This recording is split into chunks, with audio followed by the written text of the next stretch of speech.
बोल दीजिए।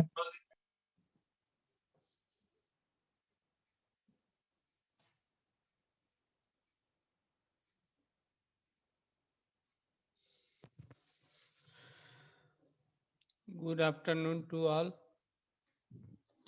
सब लोग ज्वाइन कर लिए हैं? Everybody has joined?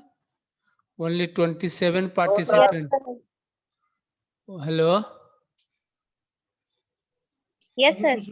ओनली 27 है ज्वाइंड है। अदर सर बाकी लोग कहाँ हैं? सर 2-3 मिनट रुक जाइए। ठीक है, ठीक है, 2-3 मिनट नहीं, हम 5 मिनट रुकेंगे, लेकिन सबको ज्वाइन करना चाहिए क्योंकि बहुत कम स्टूडेंट ज्वाइन कर रहे हैं। अटेंडेंस जो है देते समय सब लोग जो है अपना अपना पर्सनली इंडिविजुअली लिखने लगते हैं। कितने स्टूडेंट हैं टोटल, ओल्ड और न्यू मिला के? 45।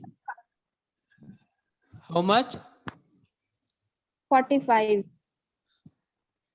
45। लेकिन 45 पूरा नहीं ज्वाइन कर रहे हैं। अभी तक 30 पार्टिसिपेंट ज्वाइन किए हैं।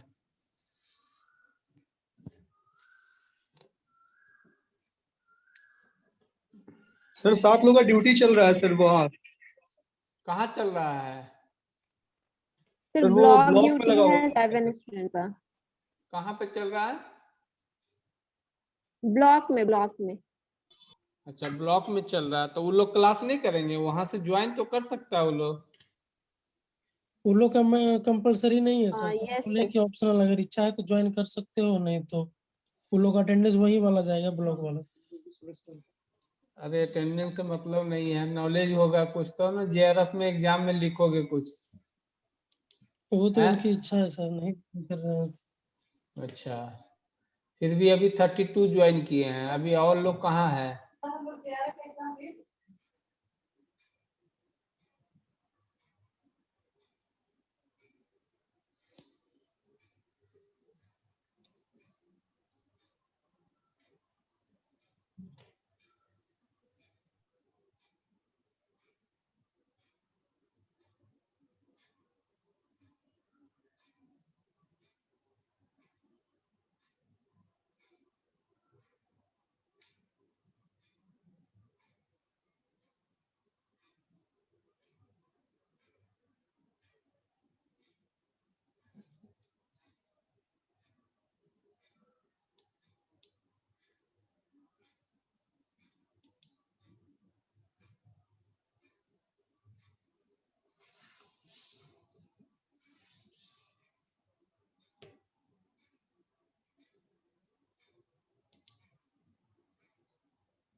थर्टी 35 हो गए हैं, और कितने लोग ज्वाइन करेंगे?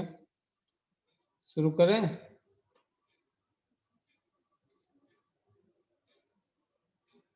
क्या ना? हाँ सर कीजिए sir. Okay.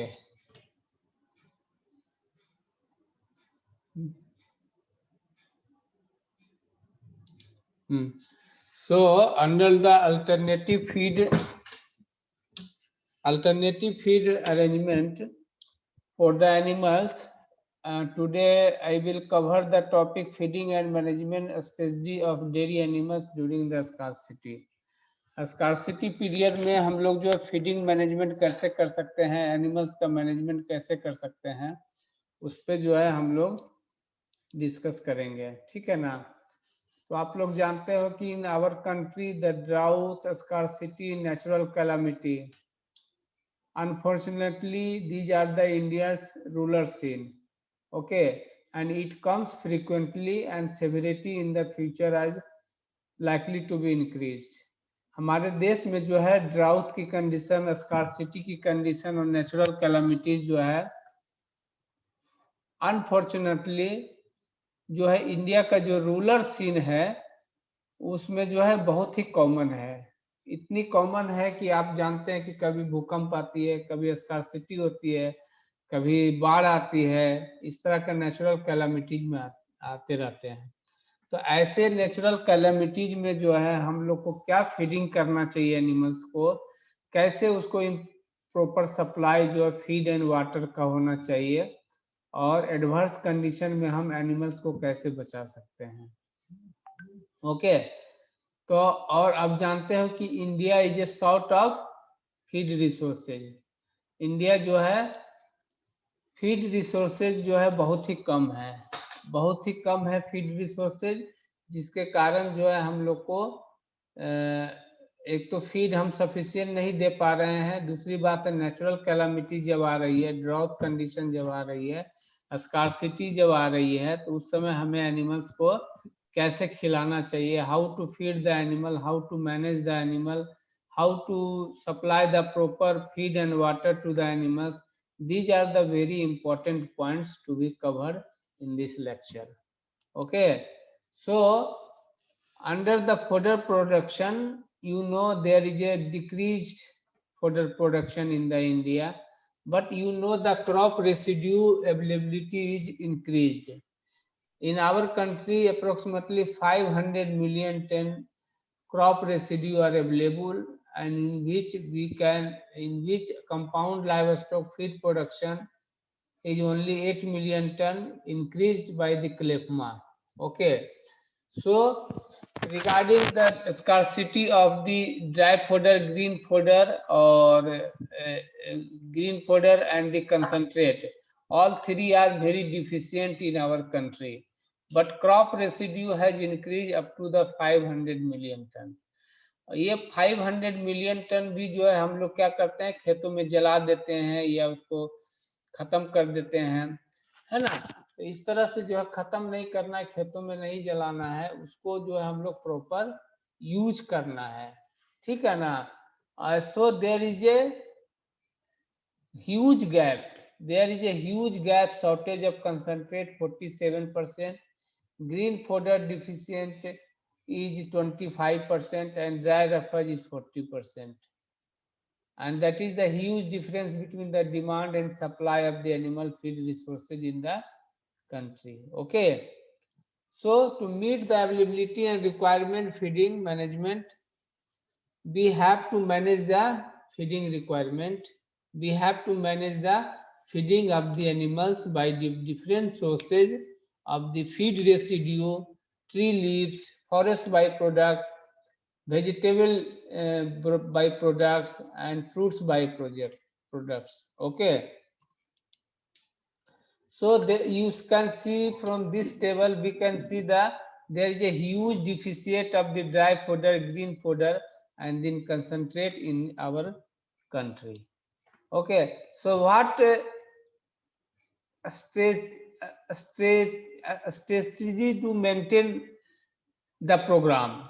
Suppose there is a normal monsoon, then we have to ensure the feed and fodder availability, to ensure the drinking water availability, to ensure the livestock health management, action plan to ensure the strategy against sudden break of the monsoon, action against extended monsoon, अगर monsoon बढ़ गया तो उस समय क्या करेंगे, अगर delay monsoon आया है और 3 सप्ताह का लेट है, तो उस समय हम लोग को क्या क्या एनिमल्स के प्रति हम लोग को प्रोग्राम लगाना है, स्ट्रेटजी प्रोग्राम लगाना है, ensuring quality feed and fodder availability during the delay monsoon arrival, strategy of livestock management due to water scarcity, starvation, sickness and death. इन सब पॉइंट पे जो है हमें टाइमली डिस्कस करना चाहिए और हमें टाइमली जो है मेंटेन करना चाहिए कि किस समय में क्या है।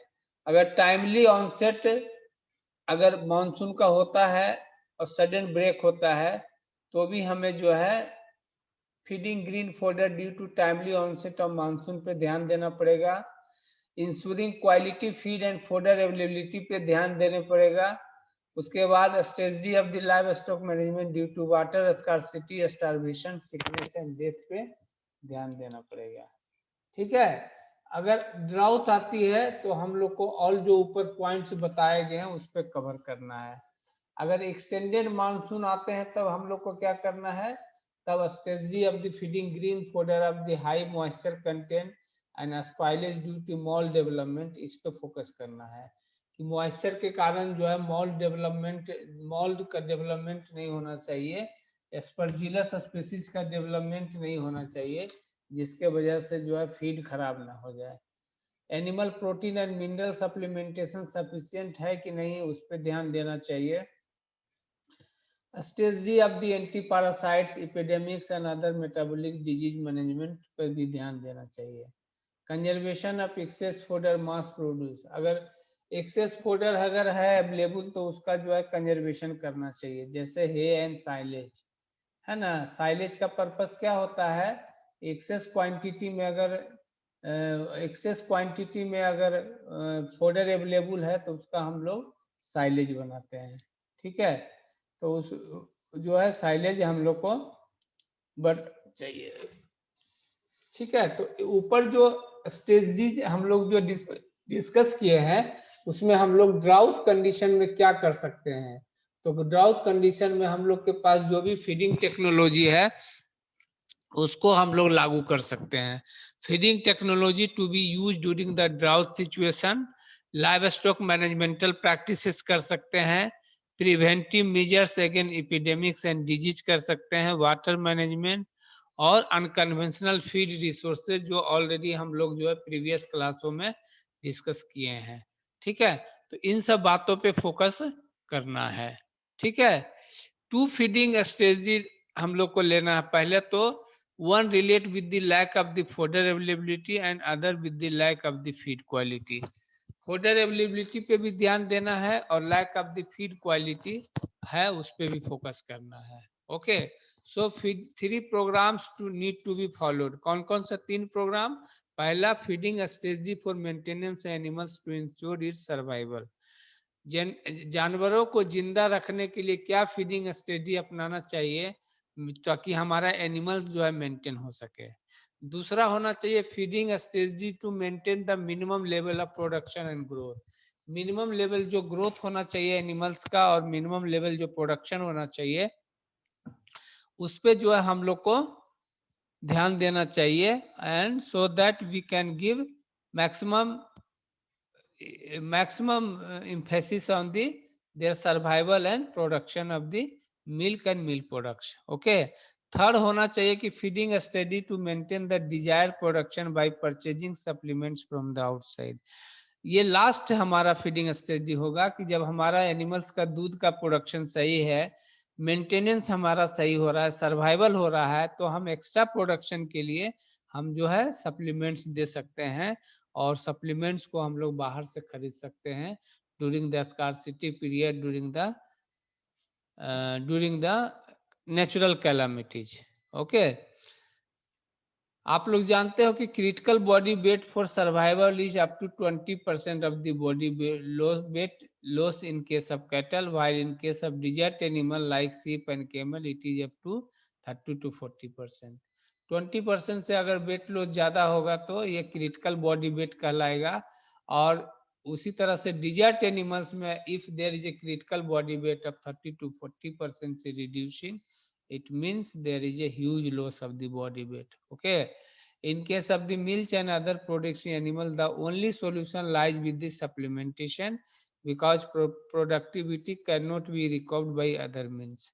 ठीक है ना, सप्लीमेंटेशन के बिना हम लोग जो है मिल्क एनिमल्स में प्रोडक्शन को ये नहीं कर सकते, अप टू द मार्क नहीं कर सकते हैं। तो उसके लिए हमें क्या करना चाहिए है ना, डिस्ट्रिक्ट लेवल पे स्टोरेज फोडर बैंक बनाना चाहिए, डिस्ट्रिक्ट लेवल पे फोडर बैंक होना चाहिए। यूरिया ट्रीटमेंट ऑफ स्ट्रा, हाँ जी कौन हंस रहे हो? हेलो, किसकी आवाज आ रही है? यूरिया ट्रीटमेंट ऑफ स्ट्रा, ठीक है। ये सब टेक्नोलॉजी है जो ऑलरेडी हमारे लैब में डेवलप हो चुके हैं लेकिन हमारे फील्ड तक नहीं गए हैं। तो स्टोरेज इन फोडर बैंक होना चाहिए, यूरिया ट्रीटमेंट ऑफ स्ट्रा होना चाहिए, कंप्लीट फीड फार्मुलेशंस, ठीक है ना, use of dry and fallen tree lips, ये सब पॉइंट जो है हम लोग आगे डिस्कस करेंगे, ठीक है।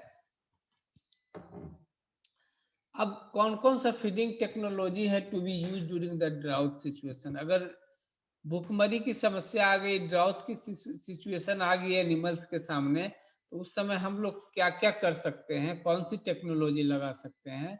तो सबसे पहले use of sugar cane bagasse as animal feed. Sugar cane bagasse को जो है हम एज ए एनिमल फीड के रूप में यूज कर सकते हैं।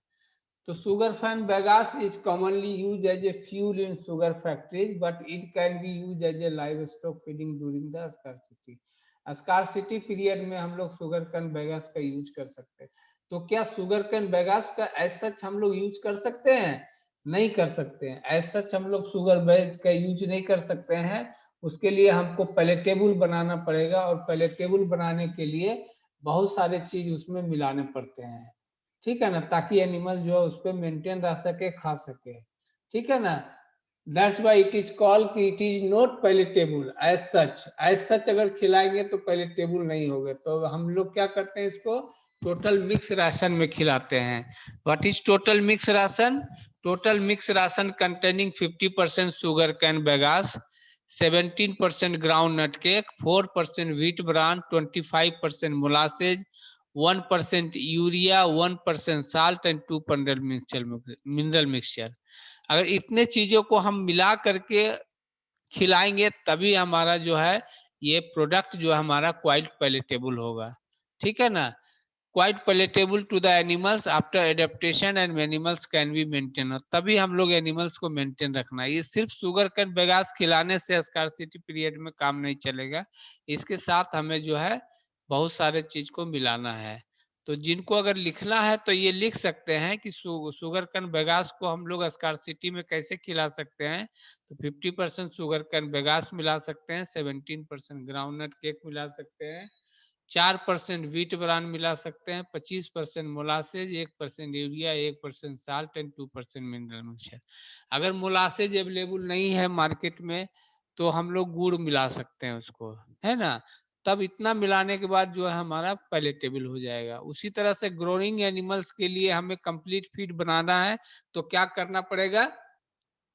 30% शुगर कैन बेगास लेना होगा, 20% प्रोसिपिस जूलिफेरा पॉट्स लेना होगा, 7% मैंगो सीड कर्नल लेना होगा, 12% बबुल सीड चुन्नी लेना होगा, 8.5% maize gluten, 12% corn steep liquor, 8% molasses, 0.5% urea, 1% salt and 1% mineral mix.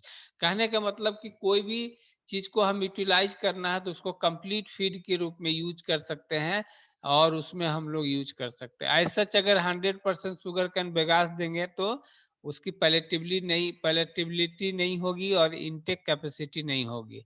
तो उस तरह से हम लोग जो है सब मिला करके बनाते हैं, जिसमें 30 ग्रोइंग एनिमल्स के लिए 30% शुगर कैन बेगास लेते हैं, लेकिन डेयरी एनिमल्स या अदर एनिमल्स के लिए हम लोग 50% शुगर कैन बेगास ले लेते हैं, है ना। डिफरेंट कैटेगरीज ऑफ एनिमल्स के लिए हम लोग डिफरेंट टाइप्स का शुगर कैन बेगास ले सकते हैं। हमारी आवाज जा रही है ना सबके पास? Hello, yes sir, okay, yes sir आ रही है। आ रही है। तो ग्रोइंग एनिमल्स में जो है 30% शुगर कैन बेगास हम लोग यूज कर सकते हैं। और अगर शुगर कैन बेगास का डाइजेस्टिबिलिटी बढ़ाना है तो हम लोग क्या करेंगे, शुगर कैन बेगास में स्टीम ट्रीटमेंट हम लोग कर सकते हैं, ठीक है ना। ये देखिए शुगर कैन बेगास है जो शुगर फैक्ट्री से निकलता है, आप लोग को सब पता है ना। और हम लोग कितना मिक्स कर सकते हैं? 50% मिक्स कर सकते हैं। ग्रोइंग एनिमल्स में 30% मिक्स कर सकते हैं, ठीक है ना। उसी सर तरह हाँ, अब सर ये बताया। शुगर केन बेगास जो आपने बोला, हाँ, वो स्टीम ट्रीटमेंट करेंगे तो क्या बाकी सबके साथ उसे मिक्स करेंगे या फिर सिंगल ही फिर उसे देंगे नहीं सिंगल नहीं एनिमल देंगे। को? एक्चुअली स्टीम ट्रीटमेंट का करने का मतलब जो उसमें जो बॉन्ड है ना, दो दो गांठ के बीच में एक बॉन्ड होता है, ठीक है ना, जिसमें जो है कुछ परसेंटेज ऑफ नाइट्रोजन एंड कुछ परसेंट ऑफ एनर्जी जो है हमारा उसमें बंधा रहता है। तो स्टीम ट्रीटमेंट करेंगे तो जो गांठ है ना, वो हल्का हो जाएगा, ठीक है ना। तो हल्का हो जाएगा तो उसको खिलाने में जो है आसानी होगी और न्यूट्रिएंट यूटिलाइजेशन जो है उसका बढ़ेगा, ठीक है ना। जैसे व्हीट स्ट्रॉ और राइस स्ट्रॉ खिलाते हैं ना, तो राइस स्ट्रॉ व्हीट स्ट्रॉ ऐसा खिलाते हैं तो उतनी डाइजेस्टिबिलिटी नहीं होती है, उतनी इंटेक नहीं होती है। लेकिन अगर उसको हम लोग भिंगा देते हैं, उसको अगर स्टीम ट्रीटमेंट कर दें या उससे पानी से भिंगा दें, तो क्या होता है, उसका जो लिग्नोसेल्यूलोजिक बॉन्ड है ना, वो ब्रेक हो जाता है या हल्का हो जाता है, जिसके कारण जो है डाइजेस्टिबिलिटी जो है उसकी बढ़ जाती है। ठीक है ना। तो सिंगल खिलाएंगे तो चूंकि सिंगल में उसकी डाइजेस्टिबिलिटी कोफिशिएंट और डाइजेस्टिबिलिटी भी बहुत कम है, और दूसरी बात है कि उसकी उसमें जो है एनर्जी लेवल भी कम है। तो हमको जो है कंप्लीट डाइट बनाना है।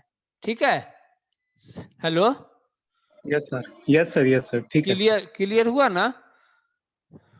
Yes sir.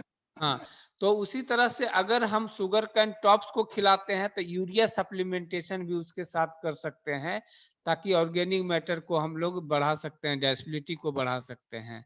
ठीक है ना। शुगर कैन टॉप्स में जो है 5.3% क्रूड प्रोटीन पाया जाता है, 2.3% DCP एंड 49% TDN। आप लोग जानते हैं कि एक हेल्दी एनिमल्स को जो है करीब 60% TDN, कम से कम एबव 60% TDN चाहिए। लेकिन ये सब जो है शुगर कैन बेगास है, शुगर कैन टॉप्स में है, जिसके पास जो है लेस देन 50% TDN होता है। तो इन इन इन इन इंग्रेडिएंट का अगर हम लोग कंप्लीट डाइट नहीं बनाएंगे, तो हम लोग एनिमल्स को जो है सस्टेन नहीं कर सकते, उसकी प्रोडक्शन लेवल को और उसकी जो मेंटेनेंस लेवल है उसको हम लोग सस्टेन नहीं कर सकते। तो to sustain the maintenance level as well as production level of the animals, we have to increase the TDN percentage, right? तो TDN percentage increase करने का क्या क्या उपाय है, हम लोग उसको complete diet में कन्वर्ट कर दें और बहुत सारा चीज मिला दें उसमें, mineral mixture, salt, molasses, wheat bran, है ना, मिला करके और कंप्लीट डाइट बना दें, तब हम जो है उसको बहुत अच्छे से खिला सकते हैं। उसी तरह से स्टार्स एंड गोटार्स है, जो कि लेगुम्स और सीरियल क्रॉप से बाई प्रोडक्ट से मिलता है। They are also actually field में क्या होता है, ये सब जो है जला दिया जाता है। स्ट्रॉ को देखते हैं हरियाणा पंजाब में, आप सुनते होंगे कि दिल्ली में पॉल्यूशन लेवल बहुत ज्यादा हो गया। क्यों दिल्ली में पॉल्यूशन लेवल ज्यादा हो गया? क्योंकि ये जो है व्हीट स्ट्रॉ वगैरह जो है जला दिया जाता है। तो लेकिन as a veterinarian, as a nutritionist, हम लोग जो है इसको जलाएंगे नहीं, हम लोग क्या करेंगे, इसे यूरिया ट्रीटमेंट कर सकते हैं। यूरिया ट्रीटमेंट अगर 4% का कर देंगे, तो स्ट्रॉ क्या होगा, उसका इम्प्रूव हो जाएगी, उसकी पैलेटेबिलिटी बढ़ जाएगी, उसकी डाइजेस्टिबिलिटी बढ़ जाएगी, उसकी न्यूट्रिटिव वैल्यू जो है बढ़ जाएगी। 4% यूरिया का मतलब हुआ कि अगर 100 kg का अगर स्ट्रॉ है तो 4 kg हम लोग जो है यूरिया लेंगे, और 40 kg जो है हम लोग पानी लेंगे। पानी को जो है यूरिया जो है पानी में डाल करके और उसका घोल बना लेंगे, और उसके बाद जो है उस पर छिड़काव करके और उसका लेयर बना करके और उसके बाद ट्रीटमेंट करके उसको स्टोर करेंगे। ठीक है। और उसको हम लोग खिलाएंगे एनिमल्स में। तो उस तरह से क्या है कि यूरिया ट्रीटमेंट स्टाव है, उसका जो है उसका जो न्यूट्रिटिव वैल्यू है वो बढ़ जाता है, पैलेटेबिलिटी बढ़ जाती है, डाइजेस्टिबिलिटी भी बढ़ जाती है।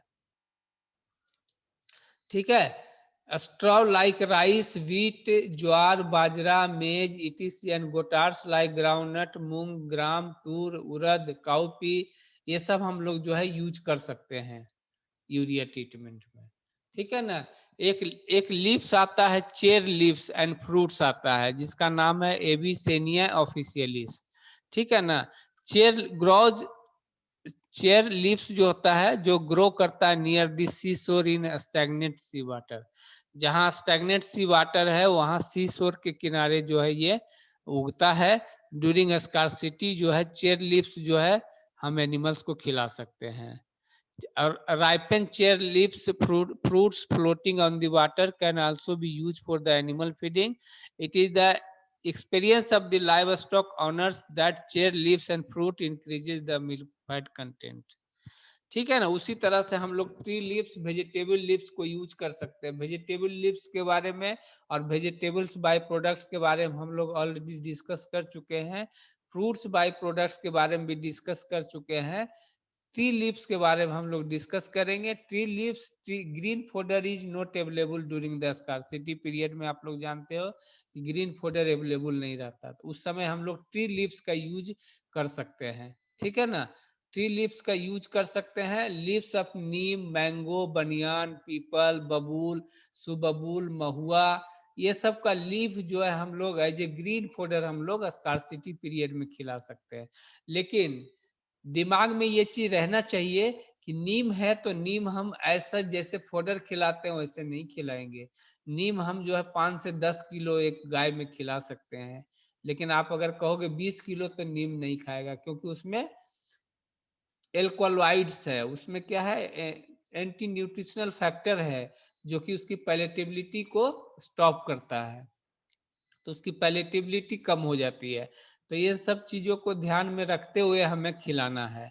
एज ए वेटनरियन हम लोग फील्ड में अगर जाएंगे तो नीम, मैंगो, बनियान, पीपल, बबूल, सबबूल, महुआ जो है हम लोग ग्रीन फोडर के रूप में यूज करेंगे, लेकिन लिमिटेशन में यूज करेंगे। Tree leaves are good source of protein, calcium, vitamin A. They contain about 6 to 20% crude protein, okay, 0.5 to 2.5% calcium. Complete feed हम कैसे बना सकते हैं, देखिए एग्जाम्पल मैंने दिया है इसमें।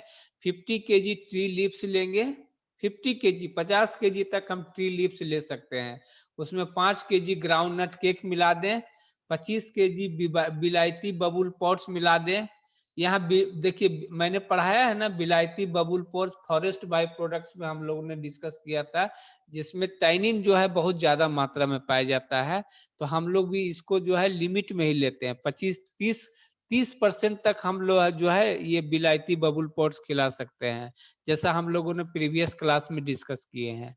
तो इसमें क्या करेंगे, 50 केजी ट्री लीव्स लेंगे, 5 केजी ग्राउंड नट केक लेंगे, 25 केजी बिलायती बबूल पॉट्स लेंगे, 15 केजी मोलासेज। अगर मोलासेज अवेलेबल नहीं है तो हम लोग क्या ले लेंगे, उसमें हम लोग जो है उसके जगह पे गुड़ ले लेंगे, 1 KG urea, 2 KG mineral mixture and इतना मिला देंगे तो ये क्या होगा, it is a good ration for the animals and it will be palatable to the animals also. Okay, so livestock owners of North Gujarat are traditionally using castor leaf. Castor leaf हमारे बिहार में नहीं होता है, लेकिन castor leaf जो है गुजरात में बहुत होता है, वो एनिमल्स को खिलाते हैं। लेकिन कैस्टर लीफ हम लोग 5% से ज्यादा नहीं खिला सकते, क्योंकि उसमें एंटी न्यूट्रिशनल फैक्टर जो रिसिन होता है वो जो है बहुत हार्मफुल होता है, ठीक है ना। उसी तरह से vegetable leaves and creepers like cabbage, cauliflower, potato, हम ये सब जो है स्कार्सिटी पीरियड में खिला सकते हैं। किचन बाय बेस्ट को जो है हम लोग स्कार्सिटी पीरियड में खिला सकते हैं।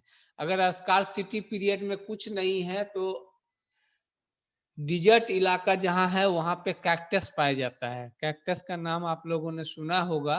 Cactus is primarily found in deserts, hence it is easily available during the scarcity period. As such it is not use for feeding the animals.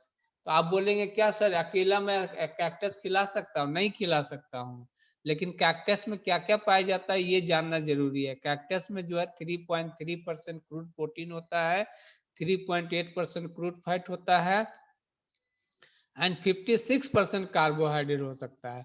तो आप समझ सकते हैं कि मोर देन 50% कार्बोहाइड्रेट इसमें है, तो ये it must be use for as a energy source, ठीक है ना। इसमें प्रोटीन भी अच्छी खासी है और इसमें फैट भी अच्छी खासी है, ठीक है ना। लास्ट में जब क्लास अपने आप खत्म हो जाएगी ना तो आप लोग अटेंडेंस देना नहीं भूलना है, ठीक है। अटेंडेंस बहुत जरूरी है सबका, ठीक। It also provides water to the animals. Cactus में फीड तो रहता ही है, लेकिन वाटर्स भी रहता है जो कि एनिमल्स को प्रोवाइड करता है। The thorn should be removed burned before feeding the cactus. Cactus को खिलाने के पहले उसका जो थॉर्न है, कांटा जो है, उसको निकाल देते हैं या तो उसको जला देते हैं। 8 से 10 केजी कैक्टस अगर हम एक एडल्ट एनिमल्स को खिलाते हैं विथ अदर रफेज, तो आपका जो है एनिमल्स का मेंटेनेंस जो है पूरा हो जाएगा। कहने का मतलब स्कार्सिटी में एनिमल्स को हम लोग जिंदा रख सकते हैं अगर 8 से 10 केजी कैक्टस कांटा निकाल के खिला दिया जाए और थोड़ा बहुत कुछ अदर रफेज सोर्स का अगर उसको दे दिया जाए तो हम लोग जो है उसको मेंटेन कर सकते हैं। उसी तरह से एगैब एक केटकी जो है एक प्लांट होता है, जो कि सेमी डिजर्ट में पाया जाता है, और इसको जो स्कार्सिटी पीरियड में खूब यूज किया जाता है राजस्थान वगैरह में। ठीक है, it is not being fed to the animals routinely, routinely में नहीं खिलाते हैं, लेकिन जब स्कार्सिटी पड़ता है, एनिमल्स मरने की कगार पे है, एनिमल्स को कुछ नहीं मिल रहा है, तो उस समय हम लोग जो है केटकी का यूज कर सकते हैं। It contains 4.5% crude protein, 3.3% crude fat and 48% carbohydrate. Animals can be maintain on it along with other concentrate, other concentrate के साथ इसको हम लोग खिला सकते हैं।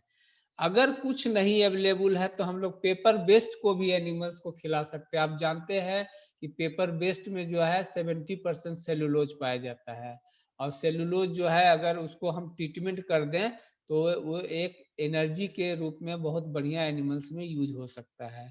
तो 70% cellulose and it helps in the satisfying the hunger of the animals.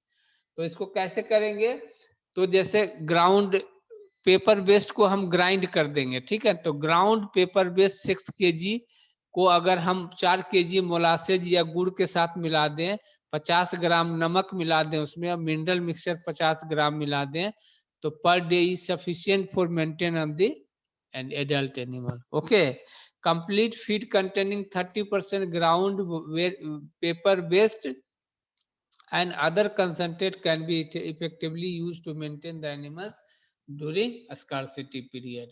अगर पेपर बेस्ड नहीं है, कैक्टस नहीं है, तब हम दूसरा भी खिला सकते हैं। आप देखिए साउ डस्ट भी हम लोग खिला सकते हैं। आरी मशीन में साउ डस्ट निकलता है ना, तो during scarcity when nothing is available, अगर कुछ भी अवेलेबल नहीं है तो एज ए वेटनरियन आप उसको जानवरों को, जानवर के ऑनर को बोल सकते हैं कि साउ डस्ट को हम लोग खिला सकते हैं। साउ डस्ट को लेकिन ऐसे नहीं खिला देना है कि 100% साउ डस्ट दे देना है, उसको कंप्लीट फीड में कन्वर्ट करना है। तो 30% साउ डस्ट हो गया, 32% उसमें मेज ब्रान मिला देंगे, 31% मोलासेज मिला देंगे, 4% urea, 2% salt and 1% mineral mixture मिला करके, और उसको स्कार्सिटी पीरियड में एज ए मेंटेनेंस राशन हम उसको खिला सकते हैं। क्या खिला सकते हैं? एज ए मेंटेनेंस राशन, ठीक है ना। उसी तरह से अगर आपके पास ड्राई रफेज अवेलेबल है लेकिन और कुछ नहीं अवेलेबल है, तो उस समय हम लोग यूरिया अमोनिएशन ऑफ स्ट्रॉ कर सकते हैं। Urea is really available and is relatively safe chemical that is easy to store and also easy to dissolve in water. Okay, urea treated straw जो है क्या करता है, हमारा कंसंट्रेट का सेविंग करता है, और इन मिल्क प्रोडक्शन जो है 1 से 2 लीटर पर एनिमल्स बढ़ा सकता है, जिससे हमको इकोनॉमिकली बहुत फायदा हो सकता है। ओके, एंड आल्सो जो है ग्रीन फूडर रिक्वायरमेंट को कम कर सकता है। और यूरिया ट्रीटमेंट का जो है प्रोसेस बहुत ही सिंपल है, ठीक है ना। फॉर स्पेसिफिक टाइम पीरियड तक जो है उसको स्टोर कर सकते हैं, उस पर इनफॉर्मली हम छिड़काव करते हैं। इसके लिए एग्जाम्पल हमने दिया है, जैसे स्ट्रॉ अगर 1000 kg है तो यूरिया कितना मिलाएंगे? 4%। हम लोग जेआरएफ के एग्जाम में आएगा यूरिया ट्रीटमेंट हम कितने परसेंट यूरिया से करते हैं, तो 4% से करते हैं। तो स्ट्रॉ अगर 1000 kg है तो यूरिया हम लोग 40 kg ले सकते हैं। उसके लिए स्पेस रिक्वायरमेंट जो है 180 × 150 × 150 सेंटीमीटर चाहिए, ठीक है। Silage technology for drought situation, ठीक है ना। Process is very simple and involves spraying a urea solution informally over the straw and storing it for a specific time period, ठीक है ना। द बेसिक प्रिंसिपल क्या है साइलेज मेकिंग का? ये सोल्यूबल शुगर को जो है कन्वर्ट कर देता है लैक्टिक एसिड में, जो पीएच है वो घट जाता है ना, और depending the type of the process also. To attain this, the early establishment and maintenance of oxygen-free anaerobic microenvironment is essential. तो इसके लिए साइलेज के लिए हम लोग साइलोपीट का यूज करते हैं, ठीक है ना। तो crops and plant material rich in soluble sugar such as maize, sorghum, oats, sugarcane tops, hybrid, Napier grass, other grass are highly suitable for insuling, ठीक है ना। अब जो है टाइम खत्म होने वाला है, ठीक है ना, कभी भी बंद हो सकता है, तो आप लोग अटेंडेंस दे देना। The dry matter concentration of the forage at time of the insealing should be around 15 to 30%। ये क्वेश्चन आता है जेआरएफ में, बहुत कॉमन है कि साइलेज में जो है ड्राई मैटर कितनी होनी चाहिए, तो ड्राई मैटर जो है 30% होनी चाहिए, ये चॉइस में रहेगा 30-35%।